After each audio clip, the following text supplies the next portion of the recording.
Welcome to Nagaland TV. This is Rovinho Lama and you're watching Nltv News Now. Now headlines. MLA and NPF spokesperson Imkong L. Imchen says that a proposal to form Nagaland United Government was met keeping in mind the peace and long-pending political solution desired by the Naga public. President of 5 tribal Hohos issue a statement on the current NCT predecessment and alleged that all members of Naga Council Dimapur have been discriminating those Hohos that stand up against evil unconstitutional practices. Chief Minister Nltv has convened an emergency meeting on construction of Nagaland Foothill Road, meeting attended by the Deputy CM and Department Officer. Rupees 20 crores allocated for emergency works and rupees 10 crores for completion of Doyang Bridge. To discuss on the COVID-19 situation in the country, PM Modi convened a high-level emergency meeting on 10 September 2021. COVID-19 situation, healthcare system, preparedness, medical oxygen availability and production, supply and distribution of COVID vaccine discussed. Gujarat Chief Minister Cabinet resigned. It is unclear what precipitated Mr. Rupani's resignation, but sources suggested it is a course correction by the BJP head of election next year.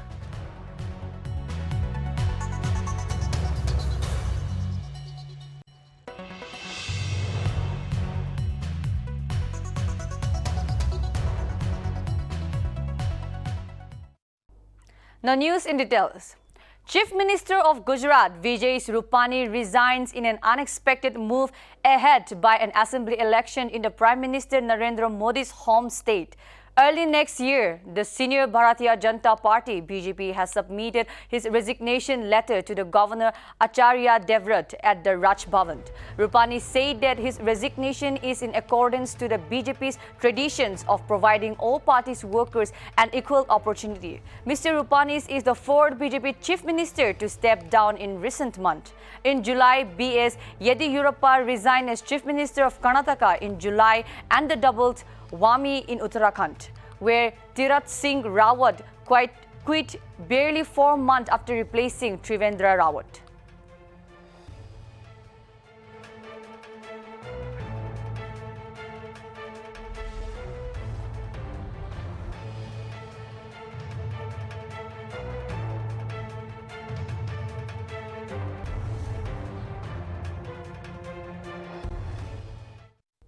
CM Nltv convened a meeting over the progress of the construction of the Nagaland Foothill Road on Friday.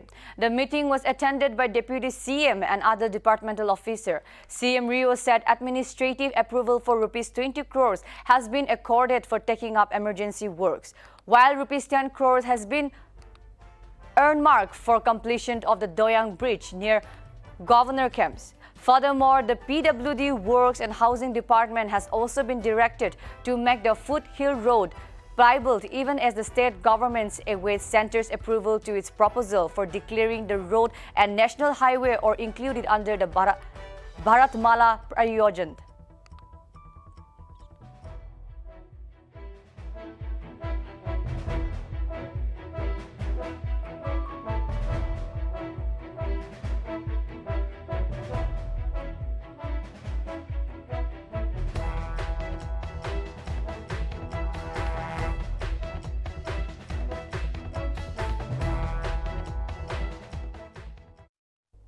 When raised about a question on the formation of Nagaland United Government, Shri Imkong L. Imchen, MLA and NPF spokesperson, replied that the step was taken to work for the whole dimensions to bring about change. He further mentioned opposition-less government was formed in order to resolve the Naga political issues. In the present Nagaland contest and vis-a-vis political issues today, they thought that setting aside the political differences, one should work for the betterment of Nagaland as Nagas as a whole. Imchen stated Union Home Minister Amit Shah wants Naga political issues to resolve as soon as possible and that the government is hopeful of making breakthrough opposition-less government in Nagaland. He further acknowledged PM Modi's seriousness for Naga political solution, and when asked about the reports of Niti Aayog unwanted tax worst performance state, he said no comment on these issues. And yet, vis-a-vis a political issue, we thought that setting aside our political differences, focusing on the Naga political issue, which has a wide range of dimension, affecting in all the dimensions of the Naga life today, we thought that bringing a solution to Naga issue is primary to all other issues. That is why, yes, no doubt, it's liberty, democracy. These are the people's effective weapon, and therefore that is also appreciated. The question is also appreciated, but in the present political context, we are focusing on our political issue. We are hopeful that some breakthrough, groundbreaking breakthrough will be met with the formation of this oppositionless government. I don't know whether PGB will keep its full participation in the Naga political talk, but during 2018 election, they have backed out from the resolution to be adopted by all the political parties, solution partners election. And therefore PGB backed out, and later on when we contested the election, the PGB General Secretary Northeast in charge, Mr. Ramadab said, came in declared in Naga public that election for solution. We were quite happy about that. Therefore, our tenure 18 to 22 is almost completing, and therefore there is no reason why PGB should not participate in full swing, because it is their own commitment, election for solution. Solution conduct, therefore only solution is remain. That is one chapter. Another aspect is, you see, I used to insist in all my press interview, in my press releases also, that we appreciate, we salute the leadership of Prime Minister Narendra Modi. Because from 2015 framework agreement signed in his presence, till today he has not changed his position. He is very firm that Naga solution should be arrived at the earliest. And therefore he entrusted his Home Minister, Mr. Amit Shah, to do the necessary thing. And thereby he has asked Mr. Ryu, T.R. Ziliang, and then Y. Baton in Delhi to work together to find a solution to the Naga political problem.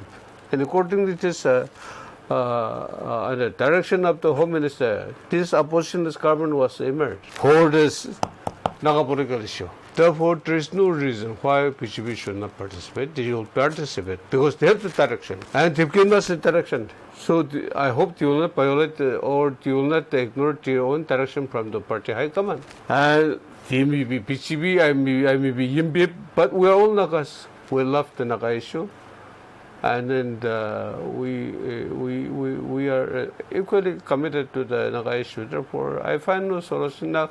I find no difficulty on the part of PGB to participate in the Naga talk. Now, not Naga talk. We are only active facilitator, trustworthy facilitator, so that the stalemate between the nation, I am, and then the government of India is facilitated and talk resume. One oil tanker seized by Nagaland police for illegally carrying alcohol on Friday night. The vehicle was caught while entering the Nagaland gate. According to sources, the vehicle was traveling to Kohima and was carrying Indian-made foreign liquor. Furthermore, 3 persons, including driver, apprehended by the police. Further investigation underway.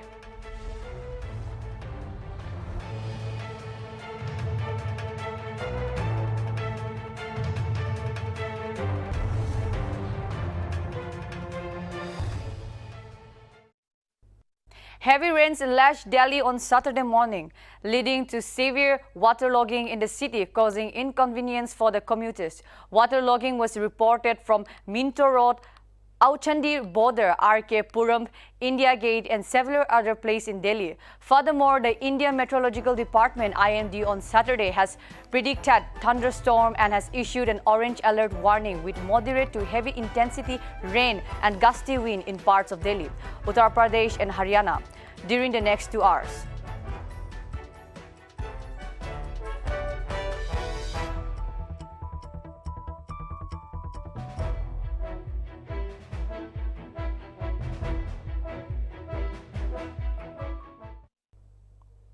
District Hospital Tuensang observed the World Suicide Prevention Day on the theme Creating Hopes Through Actions at the multi-purpose hall of the School of Nursing on Friday.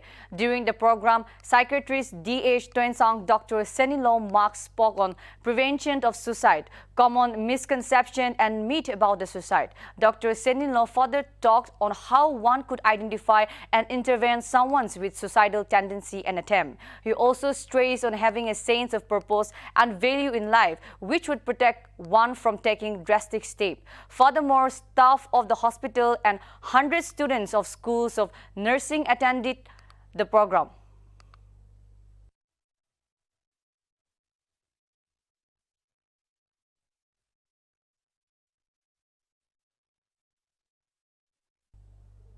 India holds the first ever 2+2 ministerial dialogues in New Delhi with Australia on Saturday. The discussions are likely to be related to economic security, cyber, climate critical technology and supply chain. However, the Afghanistan crisis is likely to top the agenda of the India-Australia 2+2 dialogue, along with other important security issues such as China's roles in the region and the situation in the East and South China Seas. According to sources, the decision to have the 2+2 ministerial dialogue is an indication of close ties between India and Australia, which is also a member of Quad and has recently participated in ex-Malabar off the coast of Gaum.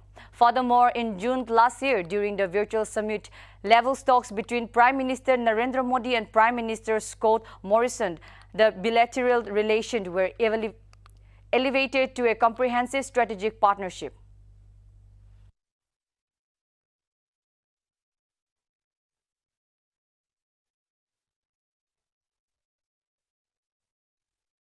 There's two great democracies in our Indo-Pacific region. In that context, we're maintaining a strong focus on responding to the immediate needs of our region in response to the pandemic, whilst also, again as Minister Singh alluded to, coordinating on the most pressing strategic challenges and opportunities of our time. Cyber and critical technology, climate change and low emissions energy, maritime security. We know that heightened strategic competition that requires that we work more closely than ever to respond to what is increasing pressure on the rules and norms and institutions that unite us and that underpin stability in the region. This is the inaugural 2+2 at the ministerial level, which was agreed to at the first virtual leaders summit. That was held last June, when in fact our bilateral relationship was elevated to a comprehensive strategic partnership. I'm delighted that we commenced the discussion dialogue at the ministerial level, because this is actually a format of discussions that we had with very big countries.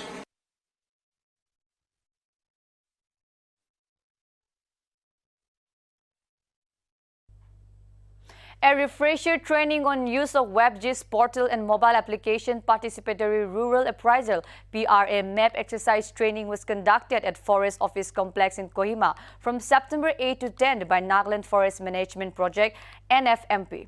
WebGIS portal evaluates and monitors NFMP project activities, while mobile app is used to collect field data along with PRA map exercise. DFO and DMU head Kohima, in his statement, mentioned that every individual has upgraded with technology progress. The second day of training was held at Zadima village under Chipobozo range, where the participants under the supervision of resource person entered data into mobile application. The third day of training uploaded data gathered from the field on the second day using mobile app, were reviewed and discussed.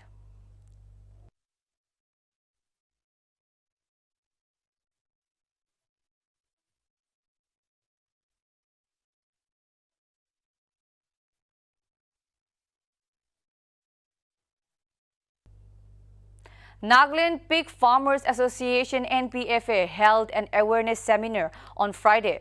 In the seminar, resource person, veterinarian surgeon Dr. K.N. Zebemo Homsoy said that the Nagas are very fond of meat and our diet consists mostly of meat, which is sourced from other states. At a value of 221.92 crores, considering the potential meat business in Nagaland, Homsoy encouraged the farmers to concentrate on the threat to economically uplift themselves. He also encouraged the farmers to rear indigenous pigs that has high resistance to flu compared to exotic breed. The department is said to set up quality control laboratory to deliver quality and hygiene meat.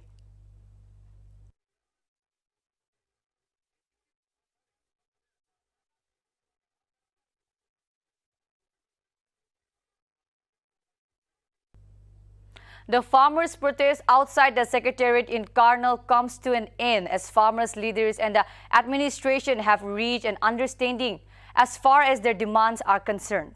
Additional Chief Secretary ACS Devender Singh and farmers' leader Gurnam Singh Charuni held a joint press conference on Saturday where the ACS said the government would hold any inquiry into the lathi charge by a retired judge. Farmers' leaders Rajendra Arya said the financial assistance to the injured would be given after the investigation. Charuni said the government had accepted their demands of giving 2 jobs to the family members of the deceased farmers and they would be appointed in a week. According to reports, farmers SDM Ayush Sinha will remain on level till the inquiry is going on and that the inquiry will be completed in a month.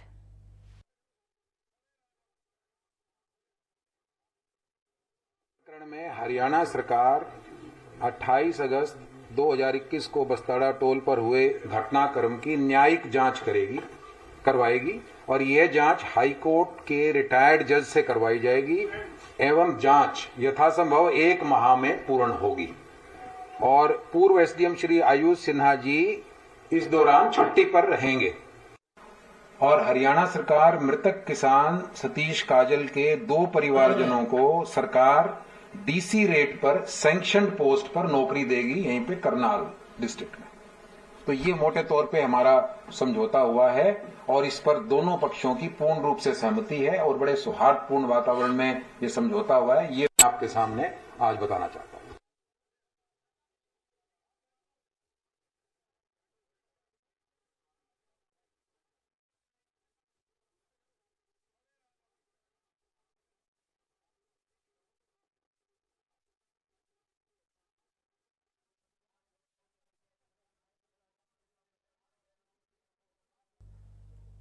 A book of poetry titled Slingstone, authored by Nagaland legislator and BJP national spokesperson Moalumo Kikon, has been published. Slingstone is a Kikon third book and investigates both historical and cultural background of the Naga.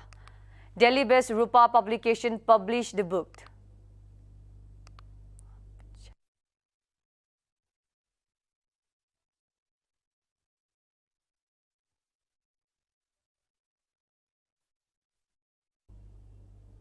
India reports 33,376 fresh COVID-19 cases, with 308 died in the last 24 hours.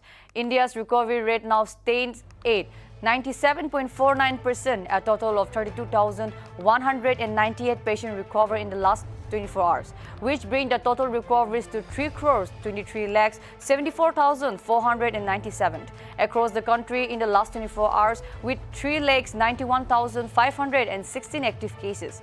Meanwhile, Nagaland's tally rose to 30,600 COVID-19 cases with 620 dead.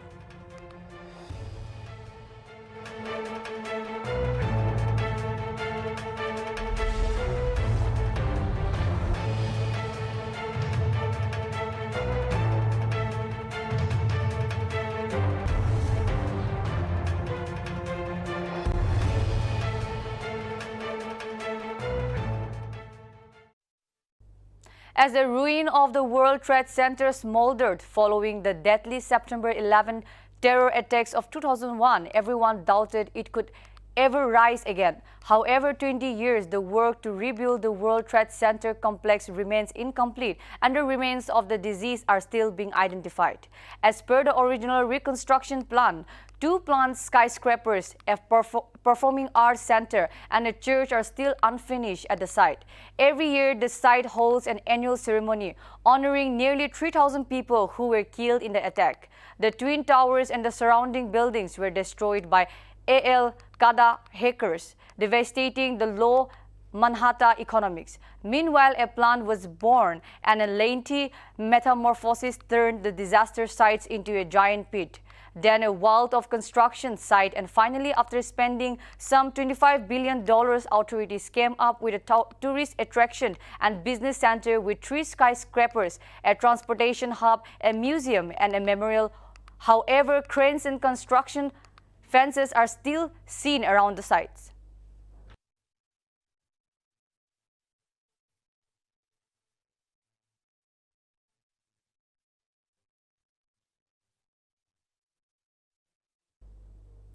The 34-year-old woman raped and brutalized inside a stationary temple in suburban Mumbai Sakinaka in the early hours of Friday has died while being treated at a local hospital. A team of police officers alerted after the control room received an emergency call at 3:30 a.m. on Friday found her lying in a pool of blood on Kairani Road.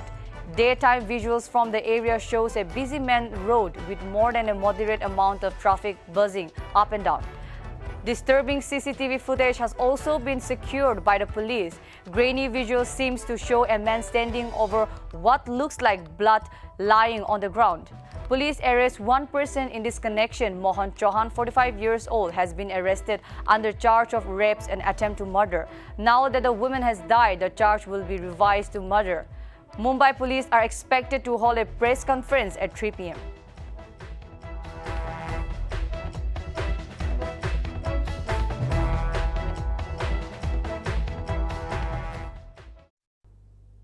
Prime Minister Narendra Modi chaired a high-level meeting to review the COVID-19 related situation of India on Friday.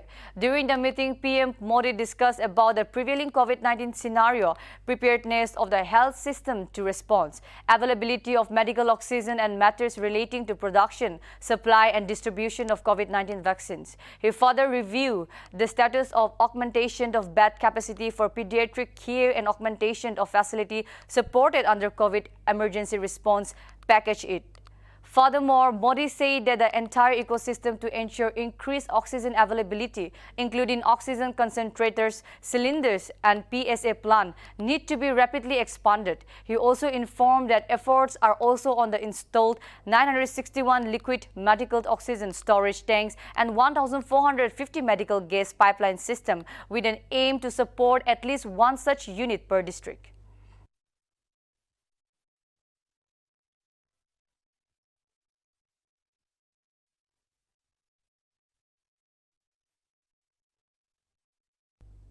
The Arunachal Pradesh government on Friday constituted a committee to carry out research on the contribution of those who fought against the British, as the government decided to come out with a document on freedom fighter to commemorate the 50th anniversary of the state next year.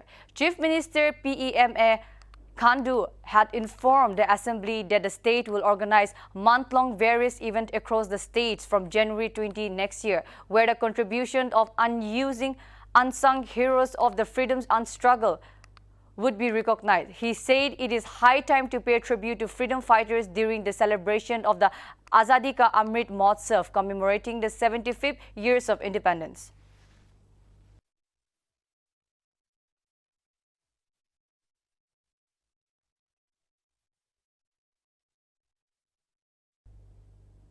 So this is all for today. For more updates, keep watching Nagaland TV.